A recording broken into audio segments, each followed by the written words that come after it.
আসসালামু আলাইকুম, আশা করি আপনারা সবাই ভালো আছেন। খবর পড়ার মতো নাই, খবর পড়তে হচ্ছে আমাদের ছোট জঙ্গলে বসে। আমাদের চ্যানেলে অনেক লোকজন এসে মাঝে মাঝে হামলা করে, এই জন্য আমাদের খবর ছোট জঙ্গল থেকে প্রচারিত করা হচ্ছে। আমাদের হায়দার আলীর সঙ্গে যুক্ত হব, সরাসরি আপনাদের খবর লাইভে দেখানো হবে। হায়দার আলী, আমার কথা শুনতে পাচ্ছেন? হায়দার আলী। হ্যাঁ প্রকাশ সাহেব, হ্যাঁ আমি আপনার কথা শুনতে পাচ্ছি।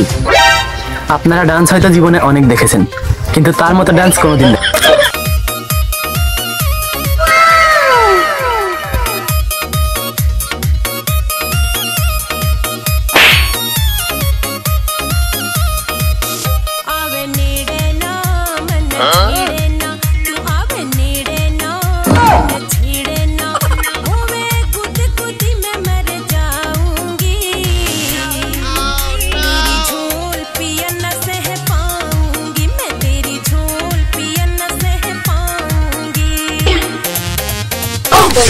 ডান্স তো দেখে নিলেন, এবার চলুন তার সাথে সরাসরি কথা বলা যাক এবং তার উপার্জন সম্পর্কে কিছু জেনে আসা যাক।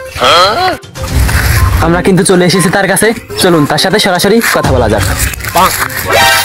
আপনি যে ডান্স করেন, ডান্স করে আপনার মাসিক ইনকাম হয় কত?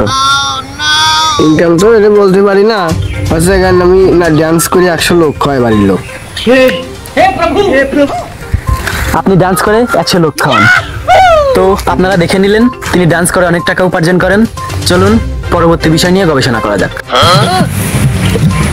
হ্যাঁ হায়দার আলী, আপনার কাছে আবহাওয়ার সর্বশেষ কি খবর আছে আমার কাছে একটু জানান।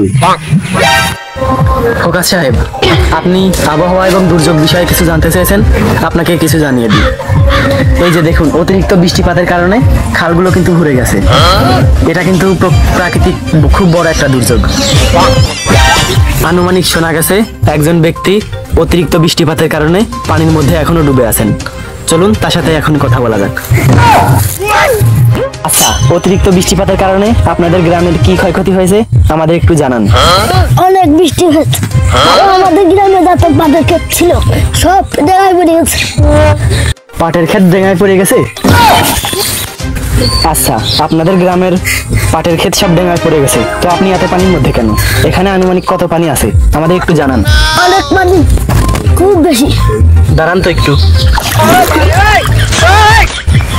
ফোকাস সাহেব, আপনি যে ব্যক্তিকে এখন দেখতে পেলেন, তিনি বলল তিনি পানির মধ্যে তলিয়ে গেছেন, কিন্তু এটা ভুয়া খবর। তিনি যখন দাঁড়ালো আমরা দেখতে পেলাম পানি তার হাঁটু পর্যন্ত। হায়দার আলী কি ডাকছে আমার? হায়দার আলী, হ্যাঁ কি বলবেন বলেন। ফোকাস সাহেব, আমার কাছে এটাই সর্বশেষ সংবাদ ছিল। যদি নতুন কোনো তথ্য পাই আপনাকে অবশ্যই জানাবো। ধন্যবাদ, আল্লাহ হাফেজ।